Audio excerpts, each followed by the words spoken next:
All right, so before the break, I asked what kind of animal is the Houston Zoo's oldest resident, Mr. Pickles? The answer is D, a radiated tortoise. Fun fact, Mr. Pickles became a first-time dad at the age of 90. The Pickle family are a big deal at the Houston Zoo. Well, our next guest calls himself a lifelong turtle lover. From having pet turtles as a kid to sharing his passion in his new guidebook, he's on a mission to bring awareness to these reptiles. Author Tony Monahan wrote the book Turtle Lovers Guidebook. It's a resource packed with cool places to see turtles, organizations to join, and projects making a difference. It even doubles as a family-friendly travel guide. I spoke with Tony about some turtle facts. Tony, I remember coming across a turtle as a child, and I thought it was the most magical animal. I love the fact that it had the ability to appear to socialize with you for a minute and then decide, I'm done, I'm going inside my shell. When did you first come across turtles, and what made you so to the point where you literally want to educate people about them? Well, I have a similar story. When I was about 10 years old and came across a baby turtle. And I didn't have a dog or a cat, and my parents allowed me to keep it for a little while, so I was kind of hooked after that. Yeah, they have their natural shield, but there are some facts about turtles that are very interesting. One of my friends has a giant tortoise, and she loves him, but she has to put the tortoise's care in her will because they are long-lived. Yes. Absolutely. Most turtles live a long life, and if you are going to have a turtle as a pet, you have to kind of account for that. If you're going to have a pet tortoise, for example, like your friend, you should plan on having it for the rest of your life. Wow. All right, because the oldest turtle in the world is it Jonathan in South Africa? And how old is he? He's over 190 years old. Over 190 years old. That is incredible. All right. All tortoises are turtles, but not all turtles are tortoises. Explain that to us. Tortoises are a type of turtle that lives mostly on the land. Tortoises generally tend to have more domed shells. And the bigger difference is in the back feet. The back feet of a tortoise is more like an elephant's foot, and the back feet of a water turtle is more like a duck's feet. It's webbed and it's like a flipper. Yeah, they're found in many parts of the world, but let's focus here on Houston because we see them all over the place. There's the red-eared slider. That's a native turtle to Texas.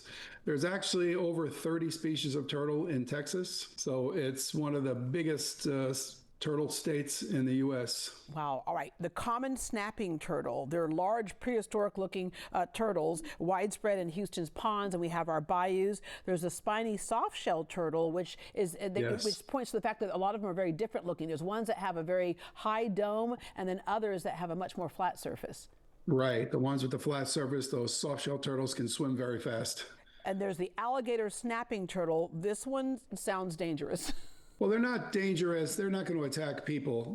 You don't want to step on them for sure. But they mostly sit in the bottom of a stream or a small river, and they kind of hide. And they stay in the water their whole lives, except for when the females have to lay eggs. And what they do is they just open their big mouth, and out of their tongue comes a little worm protrusion, and it wiggles it, and a fish comes in to eat the worm, and all they do is close their mouth, and there's their meal. Wow. All right. You mentioned earlier how your parents allowed you to keep one for a while. My parents allowed me to keep one for a while as well because the maintenance was very low. And then several years ago, we found one in the middle of the street, and we rescued it.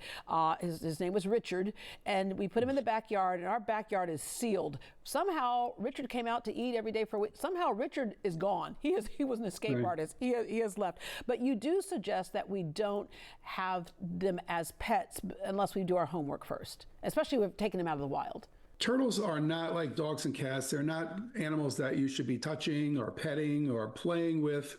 They're basically animals you want to just kind of observe and watch. And again, the age thing, you're going to be prepared to have this animal, this pet, for the rest of your life. And the key to having a pet turtle is two things: temperature and diet. So it has to be the right temperature for that particular species, and it has to be the right kind of diet for them to grow and live. Yeah, and so like at home, you got to have the right tank and clean water filtration. You got to keep all that in mind. Correct. And there are also several turtles that are protected, so they're illegal to own. Like you mentioned, the Spanish softshell and the snapping turtle, those are both protected turtles in Texas. Your book, Turtle Lovers Guidebook. There's all Yes. kinds of wonderful things that we can find in this book. You chronicle 164 public sites with turtles on display in the U.S.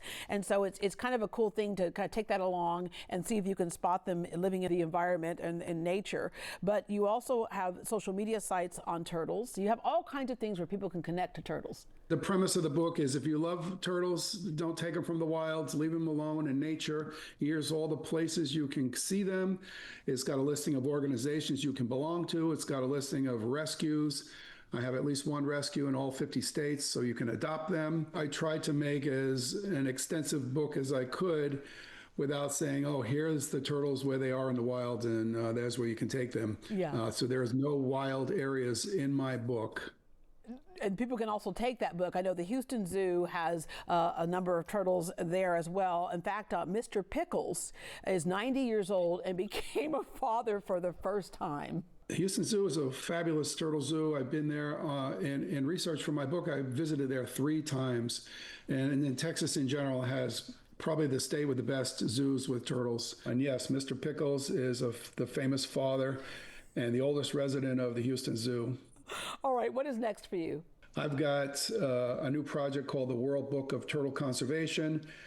It's going to take 5 or 6 volumes to make it work. So I'm almost done with the North American volume. I'm working on Europe next, and then Africa, then Asia, Australia, South America. So I'm retiring from my job as a professor in May and dedicating the rest of my life to turtle conservation. All right, there is a bigger picture here. It's not just about you liking turtles, but there is a bigger picture here when it comes to life in general, isn't it? Absolutely. Yeah. It seems that it's a calling for me, and it's a purpose, and it's something positive that I can contribute to the world. I'm not a big turtle keeper. I don't have 100 animals in my backyard. I'm not a breeder. I love turtles, and there's a lot of people like me that love turtles but don't actually have them. My attraction to turtles initially was artistic. I love the shell, the structure, the colors, and also kind of on a mission to photograph as many species as I can. I have around 290 species photographed out of the 350 species in the world. So I'm working on that as well. All right, well, safe travels, and thank you very much for educating us on this. Thank you for having me. And you can get the Turtle Lovers Guidebook on Amazon. And to learn more about Tony Monahan and his work, visit greatdayhouston.com and we will connect you.